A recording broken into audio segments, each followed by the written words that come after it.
감사합니다. 네, 오늘 부활주일 예배로 하나님께 영광 돌리고 있습니다. 우리 성도들 가운데 코로나 감염되고 또 감기 몸살도 흘리고 이래서 지금 참여하지 못한 그런 분들도 계십니다. 그래서 지금 비대면으로 이제 우리가 예배 드리고 있습니다. 이렇게 지금 찬양을 다 같이 했는데 여기 우는 애도 있습니다. 그러니까 우리 성도들이 다 예배도 드리고 막 이래도 그 중에 그렇지 못한 분들도 계신 거예요. 이제 우리가 그런 사정도 쭉 좀 볼 수 있어야 되겠죠. 어쨌든 오늘 이 부활절 예배를 통해서 비대면 또 대면 예배 드리는 모든 분도 마찬가지고 특히 여러 가지로 영혼간에 연약하신 분들이 부활의 능력을 통해서 치유되어지는 복된 역사의 있기를 간절히 축원합니다. 자, 우리 오늘 본문 통해서 그가 말씀하시던 대로 살아나셨느니라. 이건 우리가 항상 붙잡고 있어야 될 말씀입니다. 하나님이 말씀하시면 그 말씀은 반드시 성취됩니다. 오늘 예수께서 생전에 제자들에게 말씀하셨습니다. 내가 십자가에 못 박혀 죽어야 되고 그리고 장사한 지 3일 만에 다시 살아나야 하리라. 제자들에게 쭉 말씀하셨습니다. 물론 구약 성경에도 이 내용들은 계속 예언되어져 왔습니다. 중요한 거는 오늘 말씀도 보게 되면 제자들이 그걸 안 믿고 있지요. 사실은 그렇게 말씀하셨는데도 그러나 사람이 믿지 않는다 할지라도 하나님 하신 말씀은 반드시 성취됩니다. 여러분들이 성취된 말씀 붙잡고 승리하시기를 다시 한번 간절히 축원합니다. 고린도전서 15장 3절로 4절에 아주 유명한 말씀이 있습니다. 우리가 잘 아는 말씀이죠. 거기 보면 그랬습니다. 이는 성경대로 그리스도께서 우리 죄를 위하여 죽으시고 장사 지난 바 되셨다가 성경대로 사흘 만에 다시 살아나사. 예수님이 죽으시고 살아나셨는데 이 모든 것들이 성경대로, 다시 말하면 하나님 말씀대로 되어진 것이다. 그렇게 우리에게 가르쳐줍니다. 그러면 성경대로 그리스도께서 우리 죄를 위하여 죽으시고 그렇게 말씀했습니다. 도대체 이게 무슨 뜻입니까? 성경대로 그리스도께서 우리 죄를 위하여 죽으시고, 여러분 성경을 다 많이 보셨겠습니다만은 성경을 쭉 읽어보면 특히 구약 성경을 보면 예수님이 이 땅에 태어나시기 전에, 예수님이 이 땅에 탄생하시기 전에 메시아가 오실 것에 대한 예언이 계속 나와 있습니다. 한 500번 이상, 보통 한 60번, 50번 이상 예언의 말씀하셨다고 성경이 기록하고 있습니다. 이제 하나하나 찾아본 사람들에 의해서 보면, 그래서 우리가 일반적으로 한 500번 이상 예수가 그리스도인데 이분이 이렇게 탄생하실 것이다. 그 사실이 예언되어 있는 거죠. 그리고 이 땅에 오셔서 우리 인간들을 구원하기 위해서, 하나님 따른 인간을 말하는 거죠. 십자가 지시고 피 흘려 죽으실 것이 이미 예언되어 있습니다. 이것도 성경 전체에 퍼져서 예언이 되어져 있습니다. 그래서 우리 오늘 그 고린도전서 15장에 말한 것처럼 그 성경이 예언한 대로 그리스도께서 우리 죄를 위하여 죽으시고 그렇게 말씀하셨습니다. 예수님이 십자가에 못 박힌 것이 누구 때문인가 그랬더니 나를 위하여, 그렇게 가르쳐주고 있습니다. 그게 바로 십자가 사건이죠. 그래서 요한복음 19장 30절에도 그 예수님이 그 십자가에서 마지막 하신 말씀입니다. 뭐라고 그랬습니까? 다 이루었다. 여기 사실을 믿습니까? 이거 누리는 것만큼 승리합니다. 하나님이 내게 주신 말씀이 분명하다면 이걸 나의 메시지를 붙잡고 누릴 수 있어야 할 것입니다. 우리 오늘 렘넌트라고 예배하면서도 그런 얘기했어요. 예수가 그러던 사실을 우리가 정확하게 알고 이 비밀을 누리는 것만큼 승리할 수 있다. 그래서 내가 오늘 하루를 승리했냐 실패했냐 본래 못하면 되냐, 예수 그리스도의 이 비밀을 얼마큼 누렸는가 확인해 보면 알 수 있다. 예수님과 아무 상관없는 삶을 살았다. 밥 먹고 잘 살았는지 모르지만은 그거는 예수님과는 아무 관계도 없는 거죠. 그래서 우리가 예수 그리스도의 비밀을 정확하게 이해하고 그 비밀이 절대로 필요해서 그 비밀을 누리는, 그래서 승리하는 여러분 다 되시길 바라겠습니다. 자, 이처럼 성경에 예언을 하셨는데 그 이유는 간단합니다. 우리 인간들이 이 죄로 말미암아 재앙 가운데 빠지게 됐는데 그 문제를 해결할 수 있는 길이 없는 것입니다. 그래서 그 문제 해결을 위해서 누굴 보냈어요? 그리스도를 보내신 것이다. 뿐만 아니라 인간들은 하나님 떠난 인간을 말하는 것입니다. 사탄을 이길 수가 절대 없는 것입니다. 우리 인간의 힘을 가지고, 여러분 사탄은 여러분 아시는 것처럼 천사가 타락해서 된 게 사탄입니다. 그러니까 능력이 대단하죠. 요한계시록 12장 7절 이하에 보면요, 이 사탄이 천사하고 맞짱 뜨는 게 나와요. 전쟁이 벌어지는 것입니다. 천사하고. 물론 미가엘 천사가 천사들과 함께 와서 싸워서 이겼습니다. 쫓겨났지만은 그 정도로 천사와 싸움할 정도로 능력을 가진 게 바로 사탄입니다. 그러니까 보통 이게 존재가 아닌 것이죠. 사탄이 천사가 타락해서 된 거니까. 그래서 이 사탄을 인간이 절대 이길 수 없습니다. 그래서 사탄을 이길 수 있는 단 한 분 누굽니까? 오직 예수입니다. 그리스도를 보내신 것입니다. 그리고 그 그리스도가 십자가에 못 박혀 피 흘려 죽으신 것입니다. 뿐만 아니라 인간은 죄로 말미암아 하나님을 떠났습니다. 그래서 이 땅에 사는 동안에 고통하면서 살 수밖에 없습니다. 아무리 세상 없는 걸 다 가져도 안 되는 것입니다. 그렇게 이 땅에 사는 동안에 고통하면서 살다가 영원한 지옥으로 가야 됩니다. 그럼 이 문제 해결할 수 있는 길이 없기 때문에 그래서 그리스도를 보내신 것입니다. 그래서 오늘 우리 고린도전서 15장 이하에 성경대로 우리 죄를 위하여 죽으시고 성경대로 장사 지낼 마 되셨다가 3일 만에 다시 살아나셨느니라. 성경대로 모든 것이 성경대로, 그러니까 하나님이 말씀하신 대로 성취되고 있는 것입니다. 다시 말하면 창세기 3장 15절에 주역으로 오신 예수가 바로 그리스도인 것입니다. 그리고 출애굽기 3장 18절에 희생제사라고 말했었는데 희생제사를 통해 가지고 이스라엘 백성이 430년 노예에서 해방받게 된 것이죠. 그 여러분 잘 아시는 이사야서 7장 14절 말씀입니다.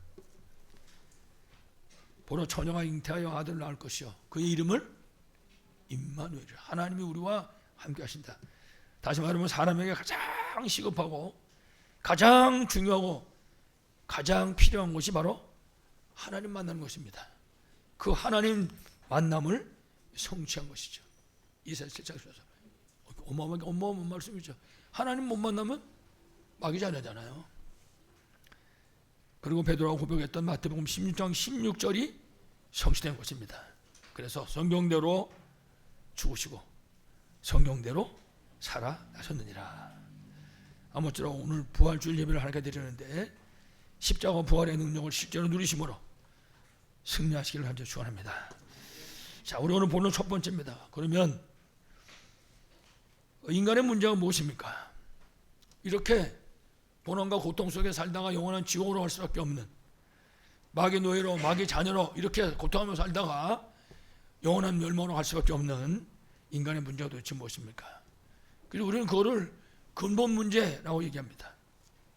첫 번째가 창세기 3장에 하나님을 떠난 것입니다.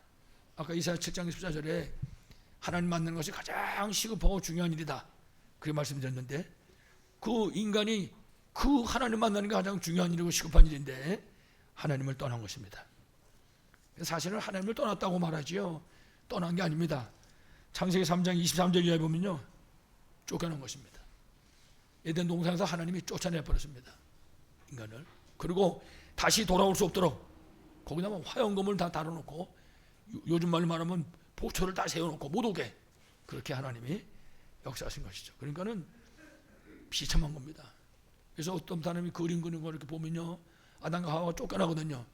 그 쫓겨나는 모습 보게 되면 그 에덴 동산을 바라보면서 얼굴은 천특지 부리고 그 둘이 이제 쫓겨나는 거예요. 그 그림 보면 비참해 보이죠. 그게 인간의 근본 문제인 것입니다.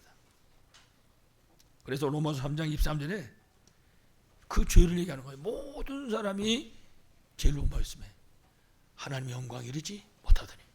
하나님 만날 수 없다고 말해요. 이 땅에 사는 동안에 할 수 있는 것은 아무것도 없어요. 우상 섬기는 거 할 수 있죠. 귀신 섬기는 거.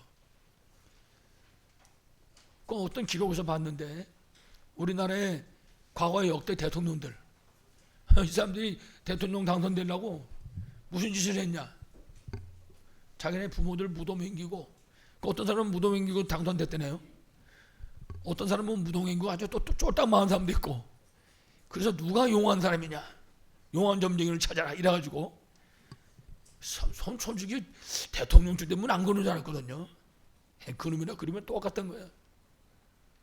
모든 사람이 죄범하였으며 하나님 영광을 잊지 못하더니.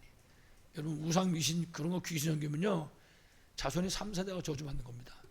그걸 모르는 거예요, 사람들이. 그러니 대통령들이 전부 대통령 하고 나서는 감옥에 들어가고 말이죠. 온갖 고난 고통을 다 당하는 거예요, 지금. 왜 그러고 삽니까? 요한복음 8장 40절. 마귀 노예, 너희 아비 마귀. 그 사람들이 들으면 기절을 하겠지만은 그 애비가 마귀입니다. 너희는 너희 아비 마귀에게서 났으니. 성경은 분명하게 말씀하고 있습니다. 이래가지고 세상을 장악하고 있는 12가지 문제의 노예가 되는 거죠. 이것도 사실 우리는 알지 그 사람들은 아무것도 모릅니다. 12가지 문제가 뭔지.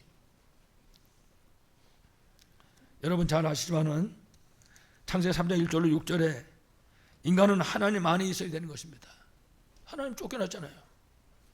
그 우리가 얼마나 얘기 잘합니까? 물고기는 물속에 살아야 되고, 나무는 땅에다 뿌리 박고 살아야 되고, 사람은 하나님 만나야 된다.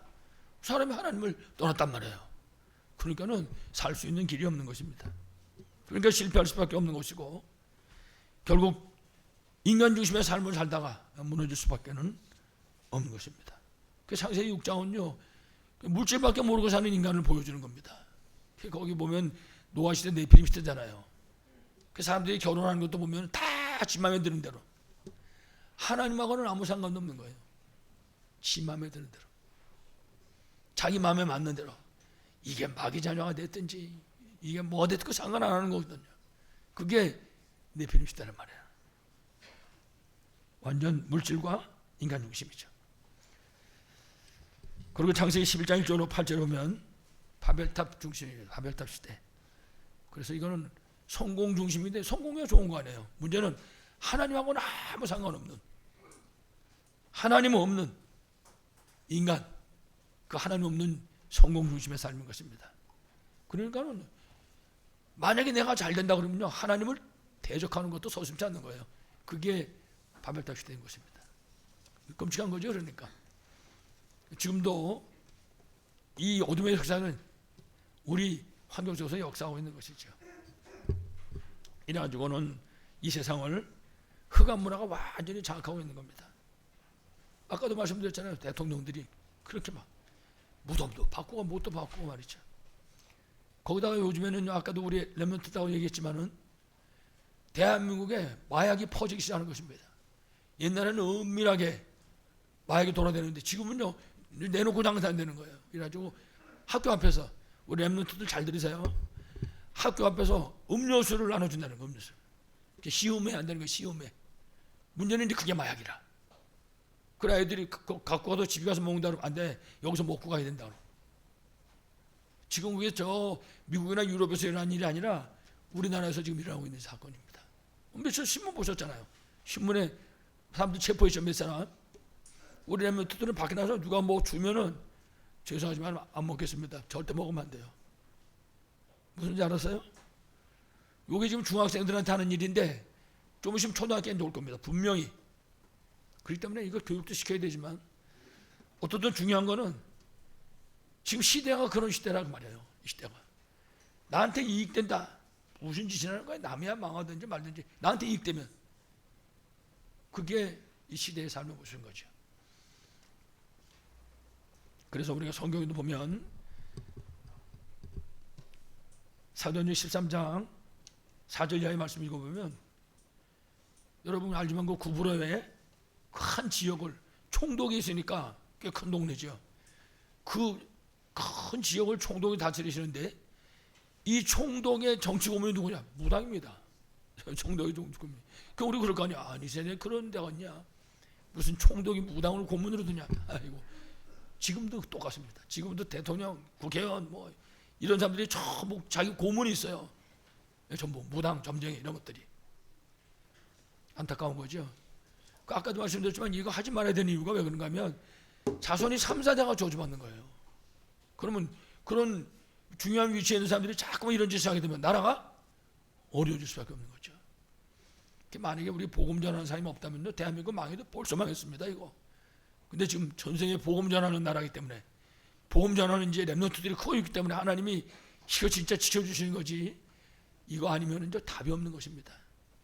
세상에 무당이 정치 고문이 이게 지금 성경 얘기가 아니에요. 우리 현실 얘기지. 안타까운 문제죠. 사도행전 16장 16절 이하에 보게 되면 빌립보 지역입니다. 이 지역은요 완전히 사업하는 사람들의 배경이 누구냐? 점쟁이. 점치는 놈, 이게 점치는 사람이 완전히 상권을 장악하고 있는 겁니다. 그 사업가들이 이 사업을 해야 옳겠냐? 이 사업을 해야 옳겠냐? 언제 투자를 하면 되겠냐? 이게 성경 얘기 아니라 지금 우리 현실 속에 일어나는 얘기라고 말해요. 지금 안타깝죠. 제가 전에도 웃음소리 했지만 어떤 여자분이 병이 든 거예요. 아무리 고쳐도 안 낫는 거야 이놈의 병이. 근데 누가 뭐라고 그러냐? 야 저거 무병이다 무병. 그래서 신을 받아야 살지 안 그러면 죽는 거라고. 그 아버지가 어쩔 수 없이 이 사람을 데리고 신을 받으러 가서 신을 받았어요. 이래가지고 무당이 된 거지. 그거 어떡합니까? 저 강화도 쪽에다가 데리고 가가지고 무당집을 차려줬다고. 근데 놀라지 마시기 바랍니다. 그 아버지 직업이 뭐냐? 목사님. 살겠다는데 차라리 죽지까지 거 못 고치면 얼만큼 제대로 붙어왔는지 모르지만은 그러니까요 이 사람이 무슨 사람이고는 아무 상관도 없습니다. 나한테 이익이냐 손해냐 여기 따라가지고 무슨 짓이나 하는 거죠 지금. 이런 시대의 모습을 우리가 볼 수 있어야 되겠죠. 이러다 보니까 사도행전 19장 8절 20절에는 그 에베소 두란노 그 전체 지역이 완전 우상 미신으로 뒤덮여 있는 것입니다. 그 오죽하면 우상 미신 이 책 갖다 불에 태웠는데 가격이 은이 5만 원치나 됐다. 억대의 돈을 들여가면서 우상 미신 귀신 섬기고 있는 거. 그게 지금 우리 현실인 것입니다. 그게 지금 남의 나라 얘기가 아니에요. 지난번에 신문에 보니까 금값이 막 다시 오른다고 얘기하더라고요. 그 금값이 오른다고 얘기하면서 사진을 찍었는데 두꺼비, 금 두꺼비 여러분 아세요? 금 두꺼비를 찍었더라고요. 여러 마리. 여러분 왜 두꺼비를 만든지 아세요? 두꺼비를 갖다 집에다 놓으면 복이 들어온다는 거예요. 이게 그 두꺼비를 사는 것입니다. 사람들이 그 사상을 머리에 갖고 있는 거죠. 여러분 통해서 그런 흑암에 묶여있는 사람들이 하나님 앞에 돌아오는 축복의 길을 간절히 축원합니다. 그러니까요 어쩔 수 없이 모든 불신자는 운명의 노예일 수밖에 없는 거예요. 어쩔 수 없이. 그러니까 아까도 얘기했지만 요한복음 8장 4절에서 너희 아비 마귀 자네요. 마귀 자네니까 별짓 다 하는 것이 점치고 굿하고 무슨 짓을 하는 거죠. 우상 숭배하다 보니까 결국은 정신문제가 찾아올 수밖에 없는 거고 문제 속에 빠지는 거죠 사람들이. 오죽하면 예수님이 마태복음 12장 28절에 수고하고 무거운 짐을 진 자들이라고 말했습니다. 그 사람들 보고 안타까운 얘기죠. 이래가지고 사도행전 10장 38절 말처럼 마귀에게 완전히 눌려 살고 있는 것입니다. 사람들의 삶이. 여러분 마귀에게 눌려 사는 사람 보셨습니까? 처참합니다. 결국 히브리 9장 20절에 있는 말처럼 결국은 사람이 한 번 죽는 건 하나님이 정한 거잖아요. 죽은 다음에 어쩔 수 없이 심판받을 수밖에 없는 거죠. 죽음의 노예로 묶여 있는 겁니다. 이 문제가 출애굽기 20장 3절 이하의 말처럼 후대들에게 그대로 대밀림되게 되는 것입니다. 저주에 완전 노예되어 있는 거죠. 그래서 그리스도께서 이 땅에 오시고 십자가에서 이 모든 문제 전부 다 해결하시고 그리고 장사제네만 되셨다가 3년 후에 다시 부활하신 것입니다. 지금도 우리하고 함께하는 줄 분명히 믿습니다. 아무쪼록 그리스도 언약 붙잡고 승리하시기를 간절히 축원합니다. 그래서 여러분 잘 아시지만은 하나님께서 우리 인간을 구원하기 위해서 하나님이 계획을 세우시고 하나님이 이루셨습니다. 그래서 그 첫 번째가 성육신입니다. 하나님이 사람의 몸을 입고 이 땅에 오신 것이죠. 그러니까 눈에 보이지 않는 그 하나님이, 여러분 하나님은 눈에 보이지 않잖아요. 만약에 내가 하나님 만났다, 그럼 곤란합니다. 그 사람은 하나님은 만날 수 있는 분이 아니에요. 눈에 보이는 분이 아니잖아요. 눈에 보이지 않는 그 하나님이 눈에 보이게 오신 것입니다. 성육신. 그분이 누굽니까? 예수 그리스도. 그래서 요한복음 1장 14절에 말씀이 육신이 되어 우리 가운데 거하심에, 그분이 바로 예수 그리스도인 것입니다. 그리고 요한복음 3장 16절은 예수께서 이 땅에 오신 사실을 말씀하고 있죠. 하나님 세상을 이처럼 사랑하사 독생자를 주셨으니 이는 저를 믿는 자마다 멸망치 않고 영생을 얻게 하려 하십니다. 그래서 그리스도인 예수를 보내주신 것이죠. 그래서 요한복음 1장 12절에 있는 것처럼 영접하는 자 곧 그 이름을 믿는 자들에게는 하나님의 자녀가 되는 곳을 주셨으니, 우리 여기 렘넌트도 한번 따라해 보세요. 요한복음 1장 10절 시작.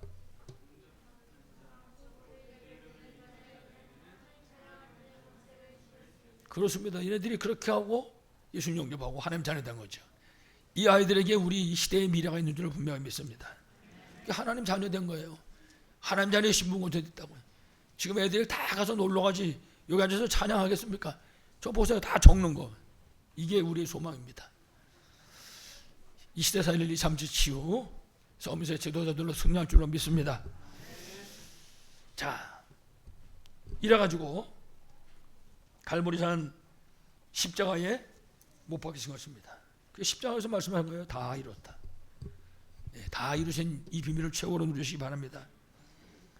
그래가지고 하나님 만나는 길이 되신 것이죠. 참선지자.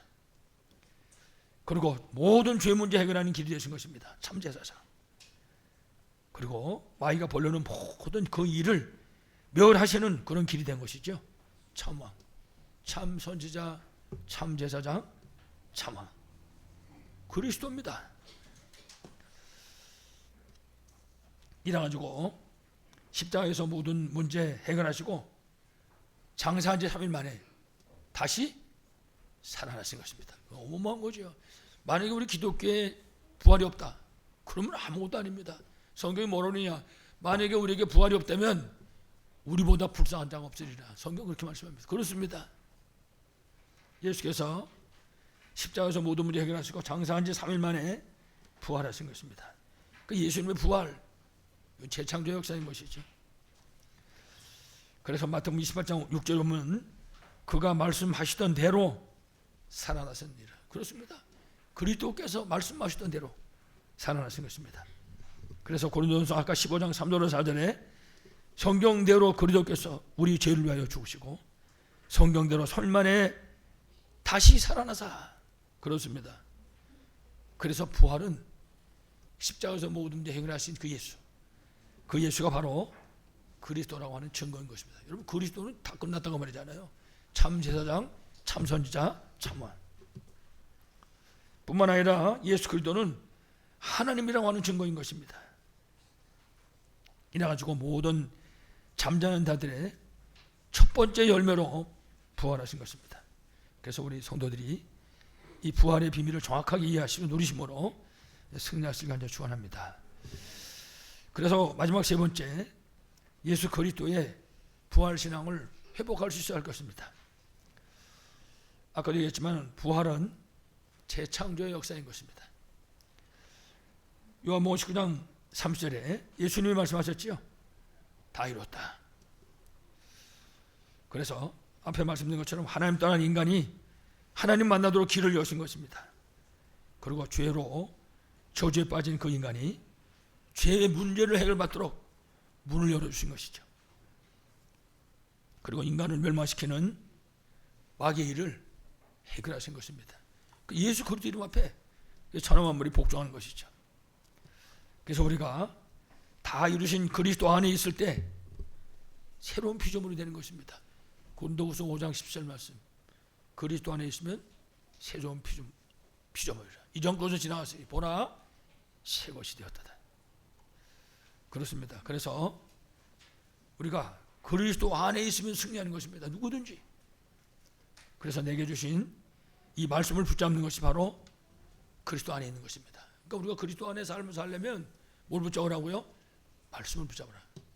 하나님께서는 말씀을 주시고 성취하시잖아요. 이렇게 말씀 붙잡으시면 그것이 바로 그리스도 안에 삶인 것입니다. 그리고 우리에게 주신 그 언약을 붙잡고 그 언약을 기도로 누리는 것이 그리스도 안에 있는 것입니다. 만약에 내가 이런 삶이 없다면 나는 그리스도 밖에 있는 것이 되는 것입니다. 그러니까 우리가 개인 다락방 시간에 이 비밀을 누리는 게 굉장히 중요한 거죠. 뿐만 아니라 전도자의 삶을 사는 것이 그리스도 안에 있는 것입니다. 너무나 중요한 거죠. 우리를 통해서 또다른 생명. 그래서 우리가 지금 망대의 축복을 누리는 게 딴 게 아닙니다. 그 전도자의 축복이죠.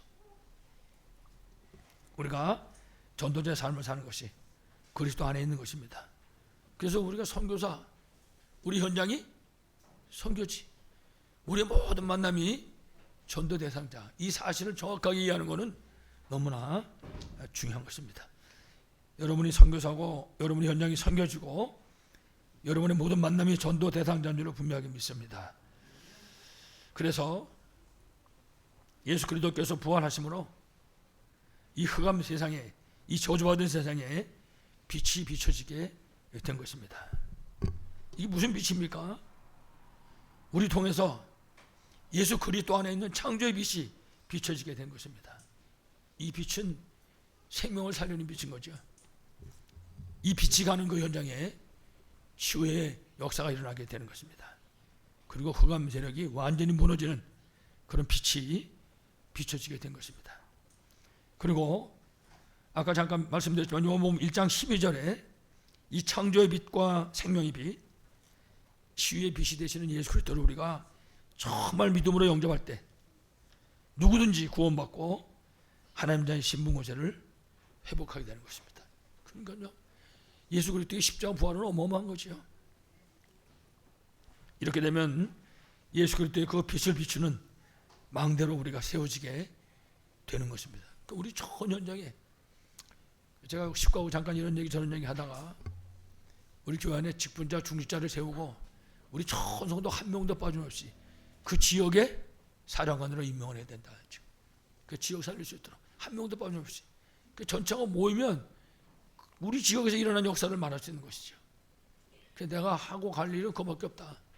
그 일 감당할 수 있는 그 일꾼들 세우고 삶들 있는 성전 세우고 렘넌트 바로 세워놓고 그 다음에는 할렐루야 하고 가는 것이다. 그런 얘기를 했는데, 그래서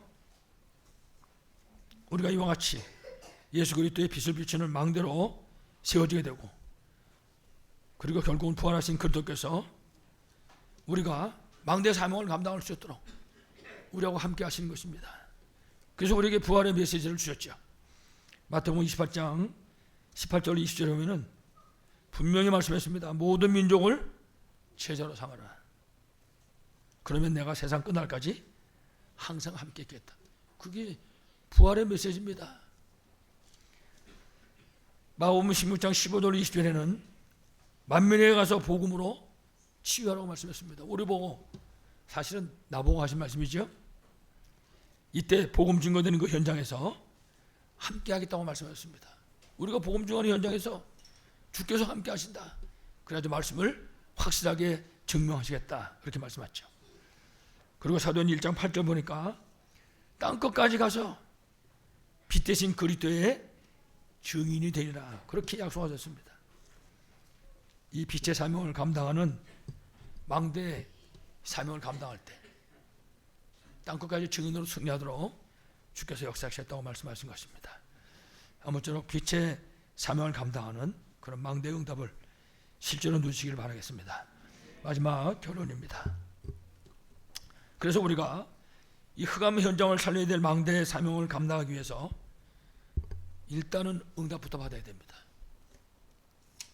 우리 렘넌트들 보고, 렘넌트는 일단 기도 응답부터 받아야 된다. 오늘 우리 아침에 그런 얘기를 했습니다. 그래서 우리 렘넌트들 개인 다락방이 너무나 중요하다. 그 시간에 응답받을 수 있도록, 응답받을 때 망대의 사명을 감당할 수 있다. 응답받는 것 자체가, 응답받으려고 기도하는 것 자체가 우리가 망대를 만들고 있는 것이잖아요. 이제 이 비밀을 누릴 수 있어야 되겠죠. 아마 우리 교회에서도 우리 렘넌트들이 망대의 역할을 제일 먼저 할 거예요. 반드시. 그러기 위해서 우리 렘넌트들 응답부터 받기 바랍니다. 그래서 지금 말씀드린 것처럼 나의 기도에 망대부터 세우는 것입니다. 그래서 개인 다락방 하는 거예요. 그래서 부모들이 가정 다락방 하는 겁니다. 우리 후대들 데리고. 그리고 현장 전도 다락방 하는 거죠. 그냥 그 아이들하고 다락방 하면서 그 시대적인 얘기들도 자세하게 설명해 줘야 됩니다. 지금 시대가 어떻게 타락하고 있는지, 마약을 어떻게 팔고 있는지, 어떻게 사람들이 망하고 있는지 설명해 줘야 됩니다. 우리 후대들에게 정확하게 알 수 있도록. 이래가지고 그런 어둠의 세력이 발을 붙이지 못하도록. 이렇게 되면 결국 자신의 망대를 가진 자들이 결국 교회에 모이게 될 때 교회의 망대가 세워지게 되는 것입니다. 이때 지역에 망대도 세워지게 되고, 다시 말하면 지역에서 말씀도 하는 지교회가 일어나게 되는 것입니다. 여러분 통일교 얘기 들으셨잖아요. 그 핵심 때 통일교가 그 말씀 운동하는 그런 집이 있다는 거예요. 곳곳에. 그게 뭔가 하고 알아보니까 통일교에서 하는 거라고 말이죠. 그러니까 이 사람들이 이단 완전히 사입인데도 불구하고 성경에 있는 것들을 컨네해가지고 자기들이 먼저 쓰고 있는 것이죠. 우리 기독교는 아무것도 못하고 있는데. 여러분 가정마다 개인 다락방, 가정 다락방, 그리고 현장 다락방 응답을 최고로 누리시기를 현재 축원합니다. 이래서 우리 결국은 지역에 말씀 운동하는 지교회들이 설 수 있어야 할 것입니다. 이렇게 망대가 세워질 때 이 망대를 통해서 이 그리스도의 참된 빛이 가정에, 그리고 교회에, 그리고 지역에 비춰야 됩니다. 그렇습니다. 그래야지 집안이 편안하게 됩니다. 이거 안 그러면요 복잡합니다. 가정도 복잡하고 사업도 복잡하고 전체가 다 복잡해지는 거예요. 말씀 운동 통해서 흑암 세력은 무너지고, 말씀 운동 통해서 이 말씀이 후대들에게 전달되고 우리 현장으로 이 말씀이 퍼져나갈 때 어둠 세력이 다 무너지는 거란 말이에요. 이런 응답을 여러분들이 실전으로 누리시기 바라겠습니다. 이래가지고 이 빛이 결국 창조의 빛으로 역사하게 되는 것입니다. 생명 살리는 빛으로 역사하게 되고, 치유하며 흑암을 물리치고 정말 생명을 살리는 그런 빛으로 역사하게 되는 것입니다. 우리 성도의 현장에서 이처럼 빛 되시는 예수 그리스도의 부활 신앙을 회복하고 우리가 누릴 수 있을 때 세상 살리는 빛을 붙이는 우리가 망대 역할을 감당할 수 있는 것이죠. 그래야 플랫폼, 파수망, 안테나 역할을 우리가 감당할 수 있는 거죠. 누굴 만나더라도 답을 줄 수 있고, 누굴 만나더라도 생명 살릴 수 있는 것입니다. 우리가 하나님과 모든 사람들과 소통하는 가운데 이 삼체를 살릴 수가 있는 것이죠. 하나님이 이거 감당하라고 우리에게 십자가 부활의 능력을 허락하시고 우리를 파수꾼으로 부르신 줄 분명히 믿습니다. 아무쪼록 하나님이 세우신 빛의 망대의 사명을 감당하는 파수꾼으로 승리하시기를 간절히 축원합니다. 하나님 아버지 감사합니다. 지금도 오직 예수님이 그리스도요, 우리가 가진 모든 문제 해답이고 해결자는 분명한 사실을 믿습니다. 우리에게 부활주의를 허락하신 아버지 하나님, 이 부활주일에 우리가 십자가와 이 부활의 비밀을 알게 하시고 이 비밀을 최고로 누릴 수 있도록 축복해 주시옵시고, 이 비밀을 누림으로 주께서 주신 증거 가지고 하나님 우리에게 맡기신 망대의 사명을 감당할 수 있도록 주의 성령으로 역사하여 주시옵소서. 그래서 우리 전 성도가 하나님이 불러서 세운 대로 지역을 살려야 되는 파수꾼으로 승리하도록 주께서 축복하여 주옵소서. 주 예수 그리스도 이름으로 기도하옵나이다. 아멘.